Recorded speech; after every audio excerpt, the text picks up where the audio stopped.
Hey everyone, my name is Jaslyn Drake, and I currently serve as the homecoming crew president this year. And we're going to be going over some general information about homecoming that everyone should know. So, this year's theme is Scrappy Palooza. It is a celebration of sound and spirit, and it is a music festival inspired theme. So, we're really excited about it. And this year's dates are October 20th through the 26th. So, let's get into the information.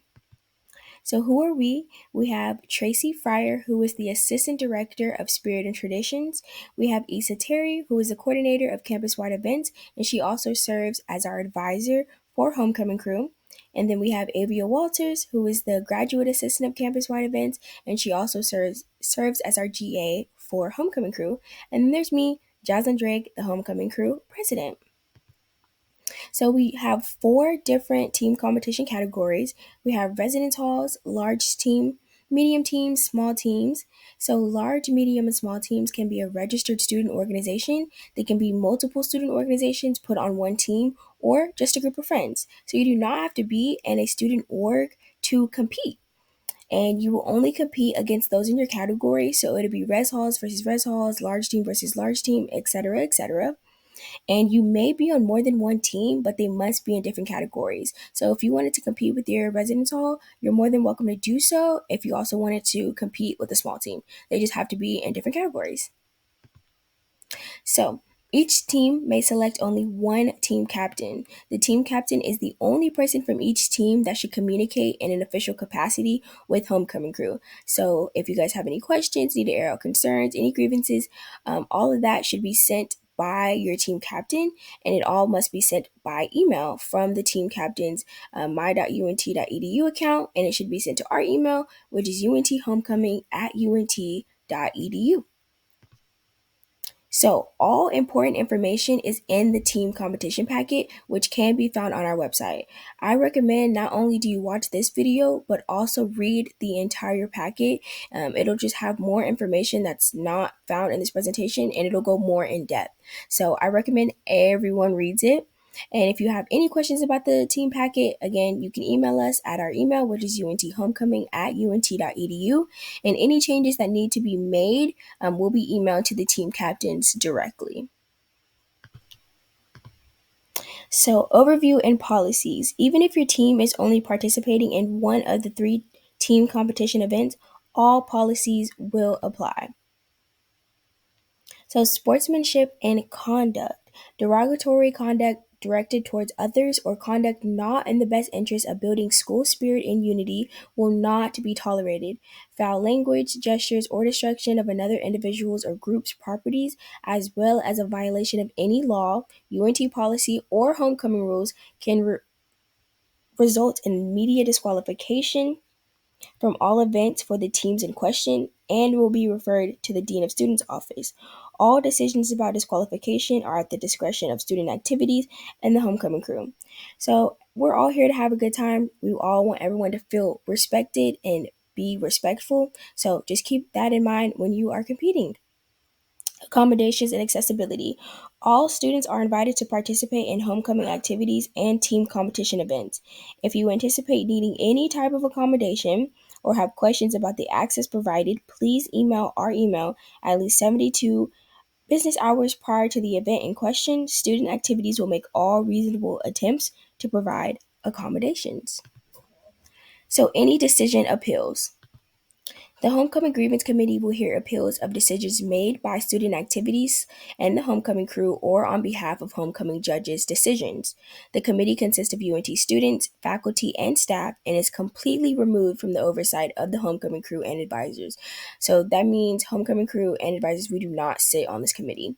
And the use of the grievance form found in the team competition packet, which again is on our website, you'll use that to submit an appeal within 24 hours of the decision or incident in question. So now we're going to get into scoring, so how the Scrappy Cup works, the points breakdown by events, and give you guys some examples. So, the Scrappy Cup is given to the team that has the highest number of combined spirit points. These three events are how you can gain points for your team. So we'll have Monday, October 21st is when the spirit board competition will take place and the boards will be judged. And then we have Tuesday, October 22nd, which is Scrappy Games. And then we have Wednesday, October 23rd, which is Yell Like Hell.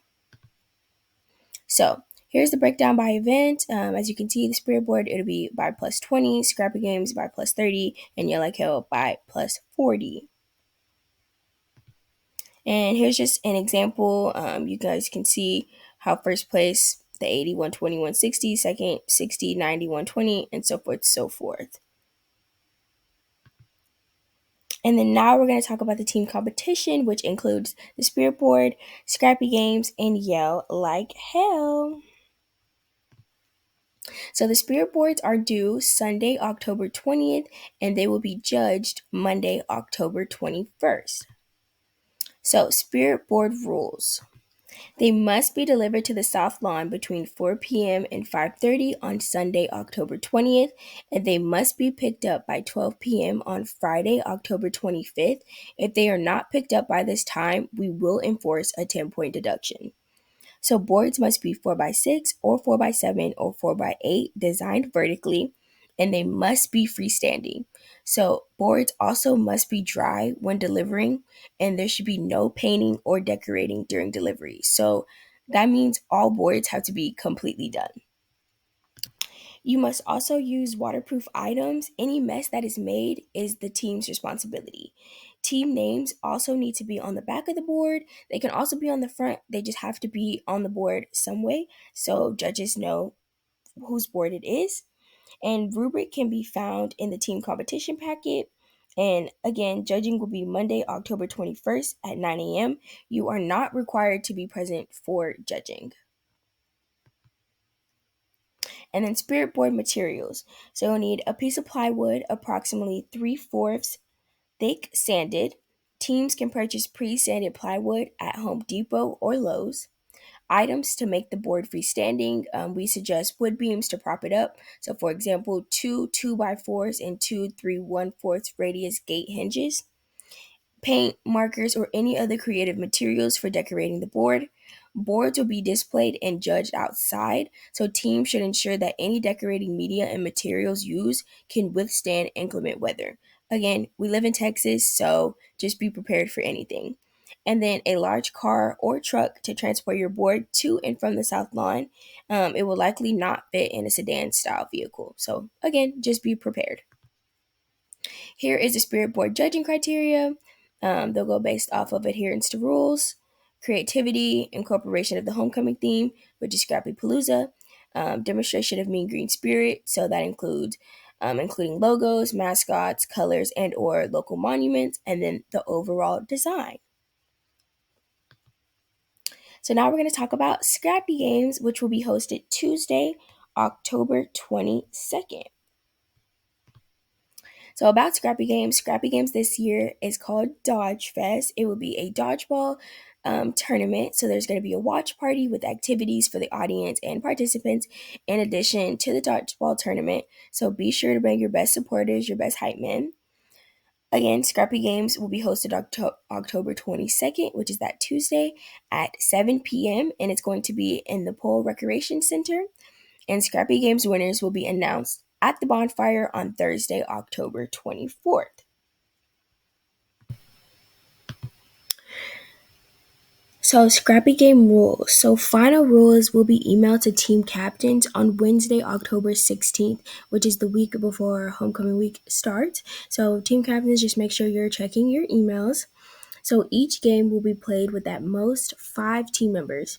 Number of games played as well as game time limit will be determined after team competition signups close. On the initial rush at the start of the game, players are not allowed to eliminate opponents until they retreat behind their volleyball attack line. Any person hit during the initial rush will not be considered out. So these are the following ways on how you can get out. So a live ball hits you anywhere on the body, excluding the head. A live ball is caught by an opponent before it hits the ground or side walls of the indoor soccer gym. If you lose control of a ball you were holding during an attempt to deflect on an incoming throw, or stepping completely over the middle boundary.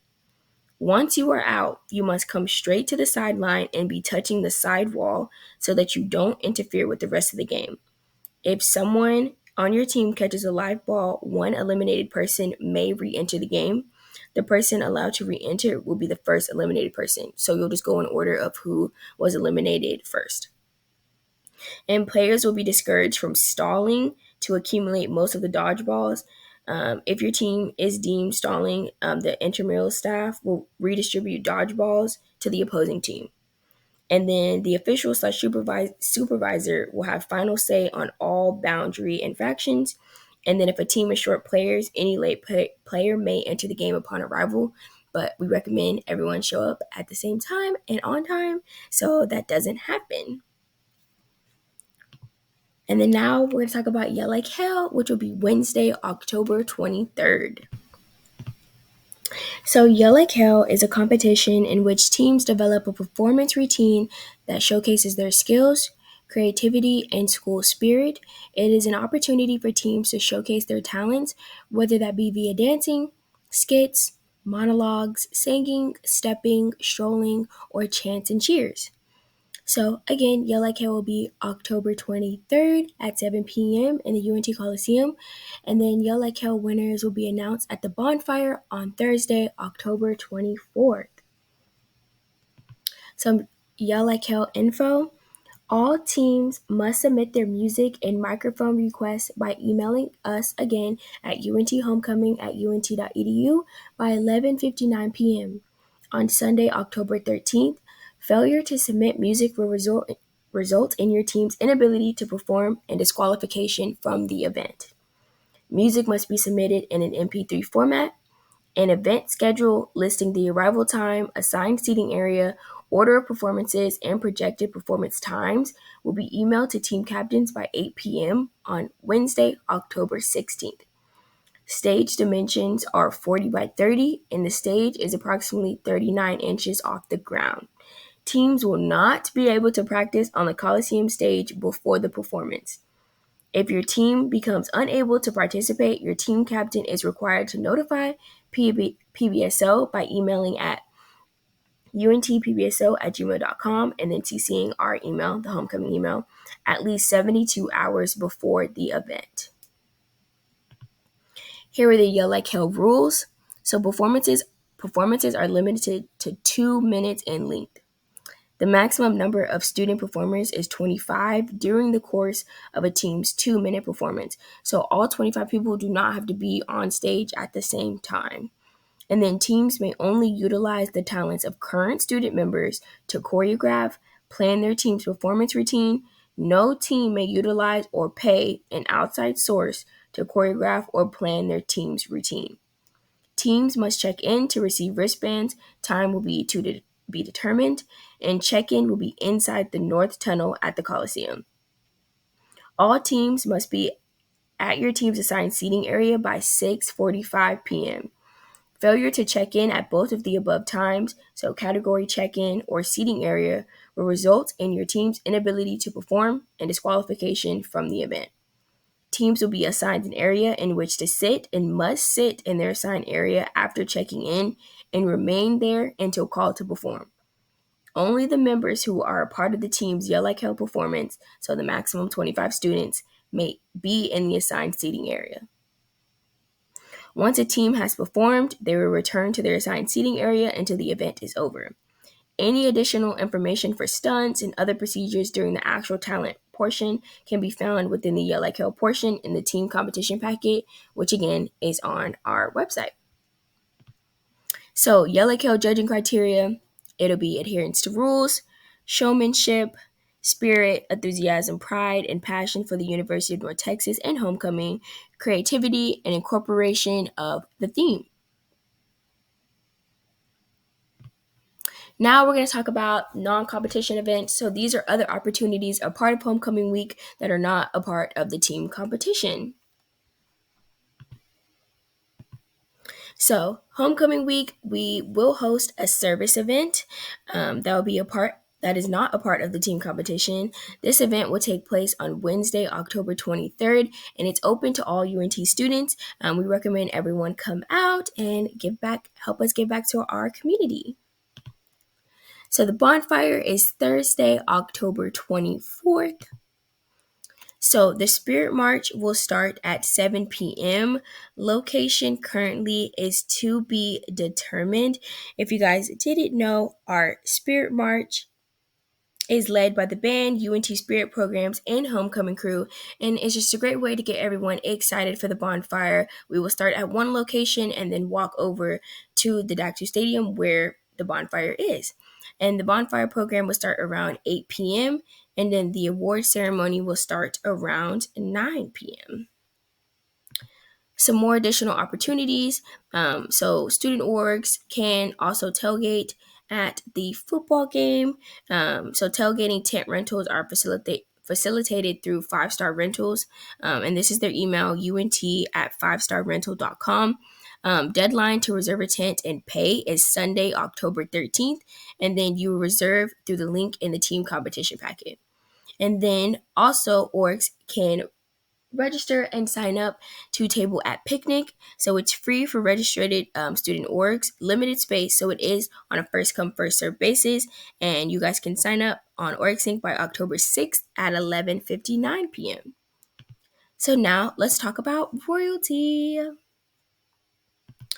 So here are the qualifications to be a part of royalty. So you must be nominated by a registered student organization or university-sponsored student group. So for example, North Texas Dancers or Eagle Ambassadors. The organization/groups may only nominate one candidate, and the nominee must be a current member of the organization/group. For graduate students, you must have earned 18 UNT credit hours at the time of the application, and you must have at least a 3.0 cumulative UNT GPA. For undergraduate students, you must have earned 30 UNT credit hours at the time of application, and you must be classified as a junior or above. And you must have at least a 2.5 cumulative UNT GPA, and you must be a full-time student unless graduating in December 2024. You must also be currently enrolled in the university. You must be in good standing with the university, and you must not have been on the homecoming court in previous years, and you must not be a part of 2024 homecoming crew. So for royalty, you will have an application and an interview process. So the application, you need to apply on OrgSync by September 29th at 11:59 p.m. The application will include your resume, essay questions, campus impact project, budget estimate, president's email address that will confirm the nomination, and then the headshot/bio. For the interview, top applicants will be invited to an interview, a virtual interview with a variety of staff, faculty, student, and alumni judges, and then judging areas are listed in the team competition packet. For course selection, it'll be the top 10 combined application/interview scores that'll be invited to court. There's no specification on the demographics of court. So campaigning, you'll campaign for 2 weeks. Students will be able to vote from October 21st to October 24th, and court members will be expected to participate in various tasks/events throughout the week in order to receive points towards your final score. So court recognition, you'll get $1,000 for a one-time funding towards a campus impact project or activity approved by appropriate campus entities that royalty will help coordinate. You'll get a brick with your name on it installed at the Alumni Pavilion near DAC2 Stadium, a digital media campaign promoting royalty, and then the opportunity to represent the university at speaking engagements.